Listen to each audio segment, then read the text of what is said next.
Bonjour et bienvenue sur notre vidéo d'installation des receveurs de douche Villeroy et Bohr avec le cadre de montage V-Frame et le kit d'étanchéité Sopro. Le cadre de montage V-Frame convient à tous les types d'installation du receveur de douche, qu'il soit posé à fleur de sol ou sur un socle. Il peut être mis en œuvre avec une grande diversité de receveurs de douche. Le kit d'étanchéité Sopro contient toutes les pièces nécessaires pour réaliser une installation à la fois étanche et insonorisée.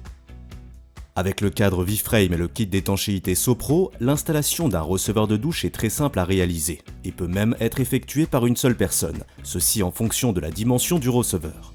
Les murs et le sol dans la zone où sera installé le receveur de douche ont été préparés conformément aux exigences d'étanchéité précisées par la norme DIN 18534. Cette vidéo vous montre le déroulement d'une installation à fleur de sol dans le cas le plus courant, en angle. Assemblez les deux parties du cadre et ajustez la taille de ce dernier aux dimensions du receveur de douche.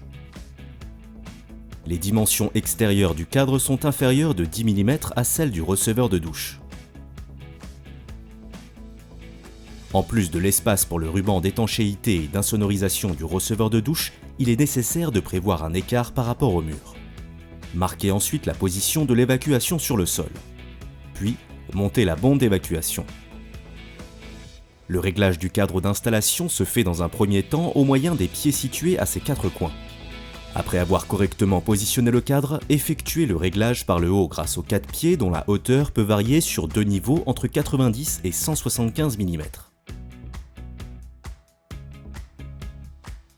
Tenez compte de la hauteur du receveur de douche ainsi que de celle des carreaux prévus pour le revêtement du sol afin d'obtenir un affleurement parfait de l'appareil sanitaire avec le carrelage. Vissez ensuite les quatre coins du cadre dans le sol pour éviter tout glissement ultérieur.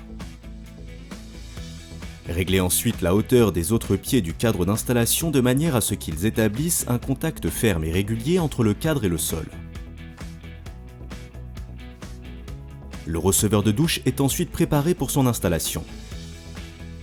Pour obtenir un raccordement étanche et conforme aux normes, nous vous recommandons d'utiliser un ruban d'étanchéité pour receveur de douche. Agréé par l'autorité de la construction, le kit d'étanchéité Sopro de Villeroy et Bohr contient toutes les pièces nécessaires à l'installation du receveur de douche. Pour ce faire, vous devez d'abord nettoyer soigneusement le rebord du receveur de douche pour enlever toute trace de graisse et laisser le produit s'évaporer afin d'éviter la formation d'un film anti-agglomérant. L'angle intérieur est étanché avec l'angle d'étanchéité du receveur de douche. Pour ce faire, retirez le film protecteur de la pièce, alignez l'angle sur le rebord du receveur de douche et appuyez fermement pour le coller. Vous pouvez maroufler l'angle à l'aide d'un chiffon doux ou d'un rouleau de tapissier pour éliminer les bulles d'air.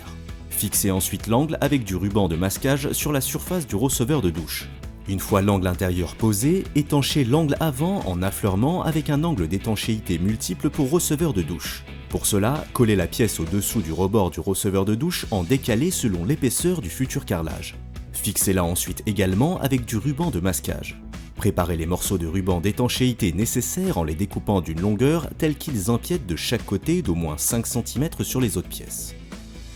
Collez fortement et en évitant la formation de bulles d'air toutes les pièces d'angle et les chevauchements correspondants. Vous trouverez d'autres solutions d'étanchéité dans le manuel d'installation ou sur internet. Pour terminer, placez le ruban d'isolation acoustique fourni avec le kit. Collez maintenant les pieds centraux sous le receveur de douche en suivant les instructions d'installation.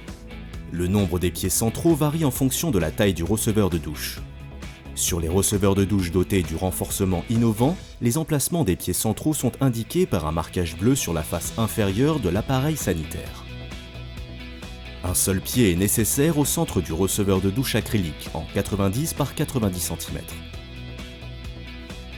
Faites dépasser les cordelettes à l'extérieur et fixez-les avec du ruban de masquage sur la surface du receveur de douche.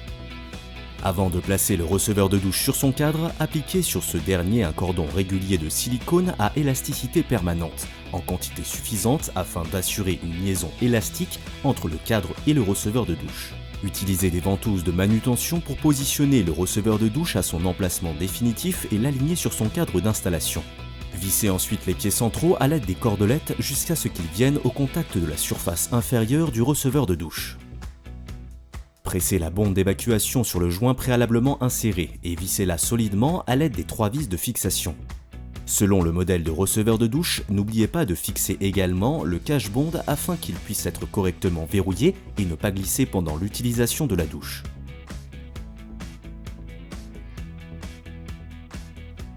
Tous les préparatifs sont maintenant terminés. Le carreleur peut donc rapidement commencer son travail. Assurez-vous que le receveur de douche est suffisamment et solidement protégé pour éviter tout endommagement lors des étapes suivantes.